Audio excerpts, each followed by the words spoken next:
Good evening, good evening. Welcome to Unwind Friday. It's your girl, Lissa Black, bringing you the heat with a little street. And it's your girl, Marie Lewis, certified life and health coach, bringing you tools you can use. And And we we are are Sisters Sisters Edify. Edify. Well, guys, welcome tonight. So, as always, guys, I am unwinding with my classic. I went and grabbed me a glass really quick. Just been lounge. I work from home today, so I've been lounging around. I have a prep hairstyle in for what it's going to be tomorrow. So what are you unwinding with, Marie? Um, some sweet red box wine that Antoine have here that I drink when I don't have nothing else. It's the go-to when nothing else is available. hmm All Because right. I've been, as you know, I've been dealing with a sick little one all week. So if I look a little rough, guys, hey, I've been dealing with it and got a little bit of sleep today, but most of the week I didn't get any sleep. Um, so So that's yeah. what it is. So But you hey, guys go ahead and comment and let us know what you're unwinding with. Some cocoa, coffee. I actually had a plan, Melissa. I had wanted us to get together and make a eggnog shake, a Christmas eggnog shake. I had got the ingredients and everything, but things didn't go as planned.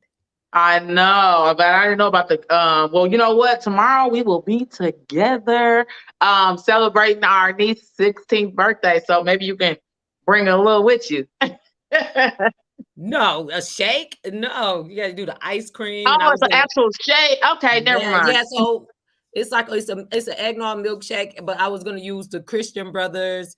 Mm. You're having a glass of NJ apple on ice. That sounds good Yeah, that do sound good. because it sounds Um, like Crown Apple or something. It probably tastes very similar. Do it taste similar to Crown Apple? do it.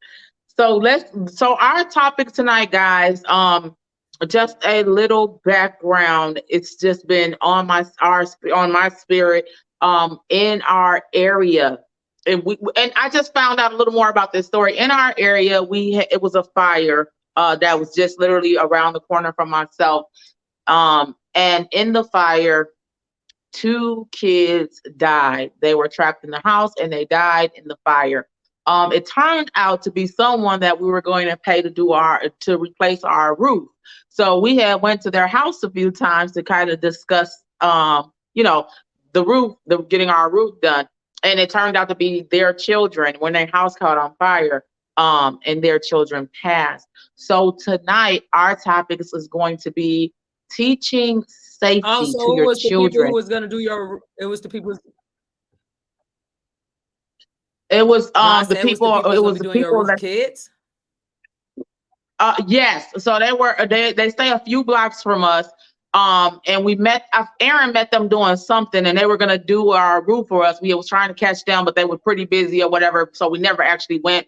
Did the deal. But that's how we knew them because they were supposed to do a roof for us. So yeah, it turns out their kids end up trapped in a basement, or I think they were sleeping on the lower level of the house. They end up getting trapped or whatever it was, and they did not make it out. So, our topic tonight is going to be safety plans for your youth and children. Because, guys, you will be so surprised that even your teenagers may not know what to do in case of an emergency. I cannot stress this enough, guys. It is so important to have a plan in place because when you fail to plan, then you plan to fail. So, when we're talking about plans for safety, I mean for fires, for tornadoes, for intruders, anything that may happen, there needs to be a plan in place. When I went through the foster care training, because at one point I had trained to be a foster care mother, we had to have a plan in place for when children was placed in our home. So we had to know what to do, and we had to kind of go over that with the children. We had to do these exercises. And with that, I make sure I go over exercises with my children. Marie, did you have anything you want to say? I want to kind of just No, take over. I'm gonna let you. I'm gonna let you finish that. Go ahead. Yeah. So Basically what we did is we came up with a plan for fire safety, tornado safety, and intruder safety. And to make sure your kids know this, I mean, literally, just like you're at school, just like you at work, it needs to be drills in place. Also, you need to check the things in your house. Check your smoke detectors, because if there has been smoke and you have not heard anything, it may be an issue. If your smoke detectors are over 10 years old, there may be an issue. They may not be working properly. All my homeowners out there, do you know that your local fire department will come in and install free smoke detectors and free carbon monoxide detectors in your home for you, completely free of charge? That actually saved my family's life because I was proactive and not reactive. My family was spared. In 2019, we had them come in. I kept pushing. They were out of them. And then finally they came in. A few months after they installed them in my house, we had a carbon monoxide emergency. And they told us we were one of the few families that literally would have woke up and would have went to sleep and never woke up again. So those are just those precautions that you should take in your home to ensure the safety of your family. Absolutely, absolutely, I agree. And I'm going to share this thing that I didn't get to make a PowerPoint, you guys, but I want to share this screen. I'm so happy for technology because I can just share the information that I found, the 2022 statistics that I found, and I'm going to go to it. I want to go down to it because that says 21 right there.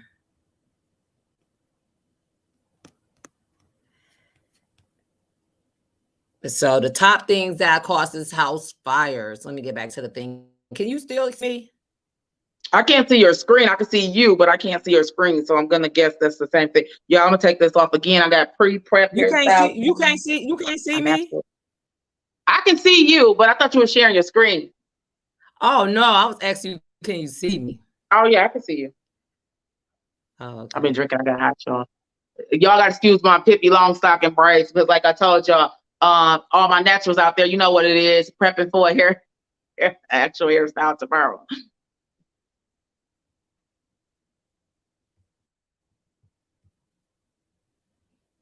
I gotta come back. My baby's coughing.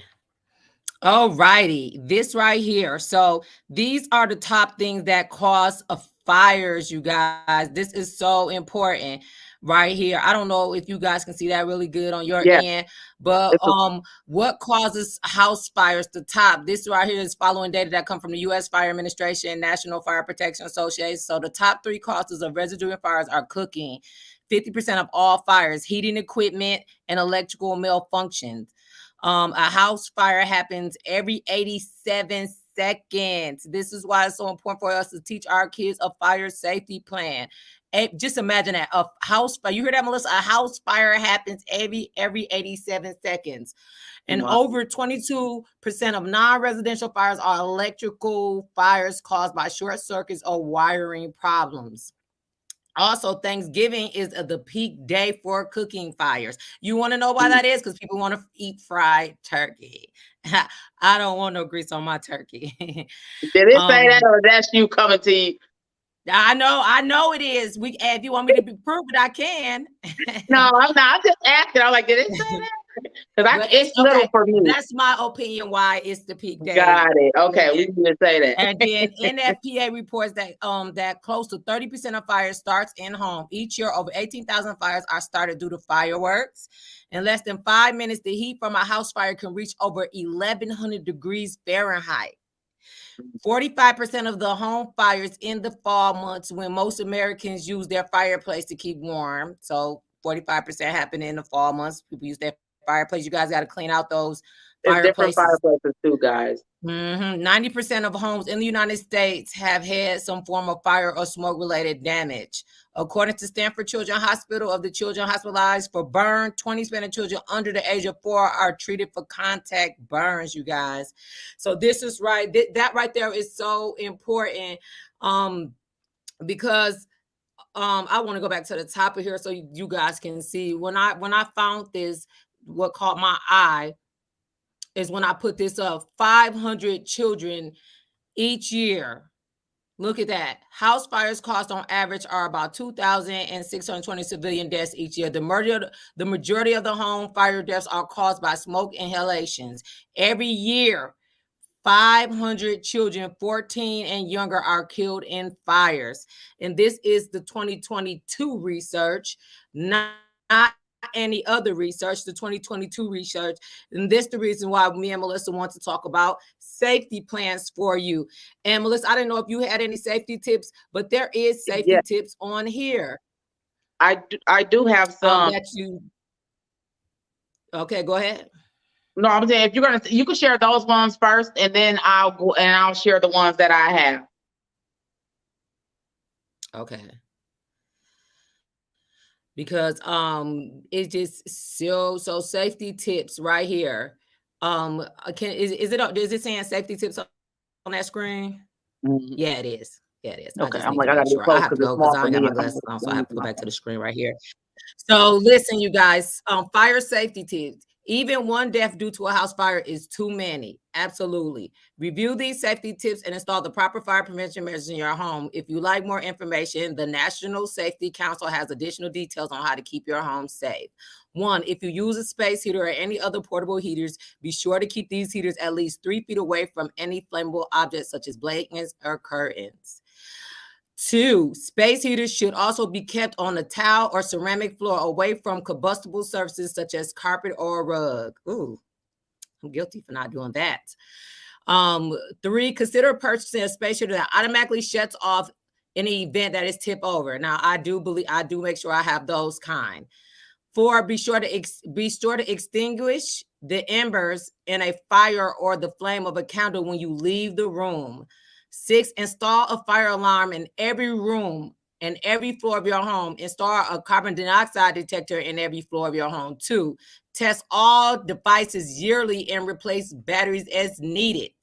And you see, that's important because like my sister said, it was several scares that year that Melissa, that happened to you with that carbon dioxide. And a lot of people put fire detectors in, but they never check them.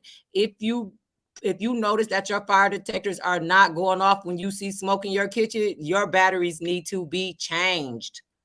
Right, and they could be dated too. If they dated, they won't do it either. Even if they won't do it either because they last 10 years now. Some of them less than that if you bought the cheap ones. If the unthinkable happens and you do find yourself in a house fire, remember, stop, drop, and roll. This sounds like a joke, but we always taught this when we was kids. But I bet you some of you guys haven't taught your kids that. In clothing, if clothing's on fire, crawl low to the floor and keep your airways covered. Touch door handles to test if they're hot before opening the door. To open and use a fire extinguisher, use the following acronym: PASS. PSS, that's something good to teach your kids. PASS, PSS. Pull the pin, aim low at the base of the fire, squeeze the handle slowly, sweep the nozzle side to side. You guys, we have to teach our kids what to do in the fire. So one, I'm gonna let you go because I've been talking. I'm gonna take this out really quick. So there's a few things I want to I just want to kind of emphasize on what Marie said. If your clothes is on fire, of course, you stop, drop, and roll. Make sure you have a fire extinguisher. You can't use what you don't have. I know I have said homeowners, if you call the fire department, they will install the carbon monoxide and smoke detectors in free of charge. Renters, contact your landlords. Your landlords will do the same. It is their obligation to make sure you guys are safe. Ask them to put in fire extinguishers if you do not have a fire extinguisher. And then you want to make sure those are in places that you can access. In my house, we have about 3 of them and 1 in the garage. So they're accessible and we can get to them if needed. And fire extinguishers need to be checked every 2 years or every year, and the fire department will check them and they stamp it off to let you know it's still good, because if you got an old fire extinguisher, it might not work anymore. That's good. Even at the school, fire department comes in and check ours and let us know if we need to change it. But that's business. They're not going to come to our homes and do that for us. But you need to make sure you're checking your fire extinguishers and things like that. Because like the research said, if one person the fire, so they don't know how to get out of the house, that's a scary thing for me to think about for anybody. So it's important that you guys, the first thing you guys want to do is check your fire detector is not dated, make sure the batteries are thing. That's the first thing, because this is why people end up dying for smoke inhalation, is because the fire had. But if you have good fire detectors, as soon as this, you don't even have to see the smoke for it to go off. You know, have you been cooking? You're like, I'm not even burning nothing in this smoke detector going off. So if And you have a good sometimes fire people will get smoke irritated with detector that and or a carbon disalarm. dioxide detector. Well, I don't know. I could never disalarm from hearing that. Oh yeah, you're right. They take the batteries out Don't of do them. that, because some So people get dangerous. frustrated and they take the batteries out because they tired of it's going off. They cover it up. You got to make sure that you undo what you've done. You know what I mean? And you got to And stop. You got to learn how to cook and stop burning your food, and it won't be going off. And then assumption is the enemy. What do you mean, Melissa? Assuming something, it could be your enemy. It has never been good results for assuming something. What do you mean? I mean, just because somebody's a teenager does not mean they know what to do. If you have not set in place a fire safety plan or any safety plan, your teenager may be totally oblivious to what to do in case of an emergency. You can have all the proper tools in place, but without a plan, they're useless. So let's say if your teen has never been told what to do, you might assume that they've learned at school, but guess what? Where they learned it at is where it applies to. So when they think of fire safety, they think at school, but they don't know how to operate that same thing at home unless you put a plan in place. Do not assume your teens know what to do. You treat them just like they do at school. Line your family up. Come up with safety destinations, not just fires as well. My children know when I go through it with them, what happens in case of a tornado? We meet downstairs. What happens in case of a fire? You check the doors. You crawl low if there's smoke. You get out through this exit. You meet at the mailbox, which is not close by our home. And then you go alert the neighbor. And they know which neighbor to alert. Find a trusted person in your neighborhood. If you have small children, because I have small children, I know they will not be able to probably navigate as well. So I had to be very specific in what to do. So my daughter even we went through it again today because I know we were going to have this topic. And she's like, okay, I'll go to this neighbor. If that's not that neighbor, then that neighbor. If not that neighbor, that neighbor. So she knows what to do. She knows where to meet us if something happens. I say, what happens in case of intruder? Okay, in case of an intruder, I go hide. I stay very quiet until mom or dad tells you it's okay to come out. So having full safety plans. If you hear tornado alarms, what do? We go to the basement. So I know a lot of people don't understand this, and a lot of children has been dying from guns. If you have guns, you need gun safety. You need protocols in place. That's a different subject. Jumping places now. No, it's all safety. I'm talking all safety plans because all safety plans is important. Well, we're talking So about here on today. Yeah, all of them are important, but I don't want to be sidetracked. no, I was talking about all safety plans, all the entire thing. Okay. Our thing is not connecting like it usually does. Oh, because I'm like, it seemed like it's a lag in there because when you respond to me, yeah, I can tell. But yes, all safety plans. It's good to have a safety plan in place because I don't want you guys assuming your kids know, because we found out like when something happened, you don't want to be proactive, you don't want to be reactive, you want to be proactive, because again, you want to make sure your children know. You don't want to assume that they know. You want to know that they know because you went through these drills. You went through a fire drill. You know they know what to do. If you're not at home, if you're at home. So that's very, very important. And that's kind of what I want to bring to you guys today, these different safety plans and how to execute. If you guys do not know, there are safety plan templates online. You can literally just Google safety plans and talking about safety with your children. And you guys put a link up. We could put a link in the group and they can print it, save it on their phone or whatever they want to do with it. Because like Melissa said, I know this might be boring to you guys, but it just was something close to our heart because somebody that in our community lost 2 kids, and they were older kids. They was like 14 and 11. So, and it was very heartbreaking. You know, it's heartbreaking when anybody loses their kid, but and so it made me think, because my mother, we would get mad because she'll just out the blue, bam, wake us up. It's a fire, it's a fire, it's a fire. So she That taught us probably it wasn't wasn't a the fire, best way to do it, but you know. but it made me, I'm not a heavy sleeper, because some people sleep through certain things they shouldn't sleep through. And I'm not a heavy sleeper, so I'm sensitive to smells, noise. So if I hear anything, I'm up and outy. I'm not gonna sleep through and the fire department come pull me out of direct fire because I'm a heavy sleeper, you know. And So I people just don't think know this. that. Oh, go ahead. I was gonna tell you. A lot of people don't know this. They say smell don't wake you up. You cannot count on your smell to wake you up. Sound may wake you up, but smell won't. Why is that important? Because but you know why that's important? Because some people die from smoke inhalation before the fire ever get near them. So if you're asleep, you may never smell it because you really don't smell when you're asleep. Is some people don't, is what they say. So it's important to have things in place, because you can't count on, if it's a fire, I smell it, I'll wake up. That's not always the case. And hi, everybody who's joining us. Do you guys have a fire safety plan? If you have teenagers or kids, or if your kids are grown and when they was younger, did you have a fire safety plan for your kids on what to do if it's a fire? The reason why we're bringing this topic, something happened in our family where we was like, this is dangerous. My sister came home and her house was full of smoke, and the kids it was in their bedroom on their phones, and they did not budge. They actually came out and seen the house was smoking.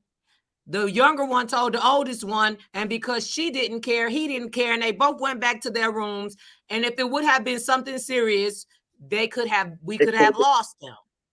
And then that's a alarm for us. It's a wake up call, because it's like, wow, do my kids know what to do? Because maybe they don't know, and that clicks, like, you know what, my kids didn't even know what to do in an emergency. If it's a tornado, do they know what to do? What if I can't get to you? I need you to know what to do. You know what I mean? So it's better to not assume. And that's what I'm saying. Do not assume your kids know. It is, no matter their ages, if they're in the house with you, have a safety plan for your home. And when Marie, you said drop a comments, if you guys have any tips or anything that or safety plans that you want to share, if you guys want to create a safety plan, what we did in the foster care class, or when I was doing my training, we were told to kind of draw a diagram of our houses. Anybody who knows, there is a diagram of your house that exists somewhere online. If you are not a great drawer, you say, oh, I can't draw. There's a diagram of your home online. I can guarantee you 100%. There's a layout of your home online. So if you grab that, print it out, show your kids where to go and what to do, or just walk them through the house. You guys are in the house, walk them through the house. Use a weekend, go through a drill a few times, and do it like periodically. Because at the jobs, when you do it at jobs at school, they don't do it back to back. They say, hey guys, we're gonna have a drill, and then they do the drill. But alert your kids, because our mom, she never alerted us until it was happening. And that caused some kind of traumatic, situations. But Melissa, it is so important, because we have to go through a lot of trainings for like the school and things like that. And I was at a safety session where was we at? Was we in Atlanta? We was in Atlanta. We was in Atlanta for the DOG, for the Department of Education. And they had said the reason why it's so important, because they had fined this school big because something happened. Because even for, school shooters and something happened in the school, but they never did a safety plan with any of the kids. So when it happened, that all the kids rushed out of the school, in all different directions. And because the school was on a busy street, they was running to the street getting hit by Oh cars. my So they God. was just saying, it was like, it's so important that the kids know where to go, which direction. So when you were saying about the diaphragm of your house, because that's what businesses have. Like with our business, we had pictures put up and it got fire exit, fire exit, fire exit on the picture so people could see fire exit. You could do the same thing for your home. You could get your diagram and choose which, and let your kids know which way to go. And then you could put it on and hang it in a frame in the house so that they see it every day. So that even when they walk past, they see it. Put one in each bedroom or something so they know, okay, this mama said go this that way, that way. Write them up directions so that they know, like, because in the heat of a thing, and it has to be something, and you can't do it when they little and forget about it. Because I'm gonna tell y'all this. Working at a school, when we enroll students in orientation, we give them the rules. After a couple months, they don't remember the rules anymore. So we have a Mm-mm. monthly meeting where we have to keep going over the rules. It's the same thing with fire safety, gun safety, any type of safety plan you have. It cannot be a one-time thing as they're growing. It has to be like a reminded thing because things can just happen out the blue. My auntie-in-law got caught in a fire because somebody else thing and lost everything in Saginaw. So Yeah. you have to just it just, I know it might not be serious to you guys, but it's serious to me because I don't want to lose my kids to anything that I can prevent or that And I even could teach them to survive from. yes. And I know we talked about it. What if you're not at home? What if you are at home? I want to say this, guys. It is not only important to have a plan, but it's important to know that there are different fires and what to do for the different fires. The same thing does not work for every fire. There are different levels of fires. There is a class A fire, a class B fire, class C fire, a class D fire. And you need to know what to do properly for every fire. Because if you do the wrong thing, you could make it worse. You can be at home, you see it, you thought to yourself, I know what to do. This is a fire. It's a fire, right? You grab the wrong thing, you try to extinguish it with the wrong extinguisher because there are wrong extinguishers for different fires. And now you have made a worse situation. So please go online, understand the different classes of fires, electrical fires, grease fires, chemical fires. Those things are very important, and how to properly extinguish them. Because not only is there fires, but there are classes of fires. And I Did you also have would like to input that lately, if you check the news, that there have been fires from air fryers. It's important, they said, to unplug your air fryers. Unplug your yes. air fryers if you can't unplug your microwaves, because sometimes those things like what's called Those electrical surges come through. surges make them light up, and then it's important to keep them clean because I came to some people's houses and they not cleaning those air fryers out after they use them, and Yeah. that grease. And you got to remember, grease is very flammable. So if you have a fire, say something like that happen, and you haven't cleaned it, now that fire is going to go quickly because it has something that's feeding it, you know. So it's just important that after you're done with them, it's they wipe off just to clean them out. I make my kids clean mine out because I don't want no build up in mine. I use my air fryer a lot. So that's another thing. Just unplug those. Teach them how to unplug things that they have in their room that they don't need. Teach them not to have those phones plugged up by their beds on their head while they're sleeping, because those have caused fires. Those the phones being plugged up and they're fully charged and they overheat and they catch on fire for some people, or the kids sleep on top of them and make the phone too hot while it's plugged up because they got it in the bed with them. But I know it's a lot of things to this, Especially but then, start that's with good. I'm glad you said that. Wait, I want to stop you right. I want to interject. That causes fire. Tell your children, do not sleep with their phones under their pillows, plugged up, sitting on the phone. It can it has caused fires. That's a situation.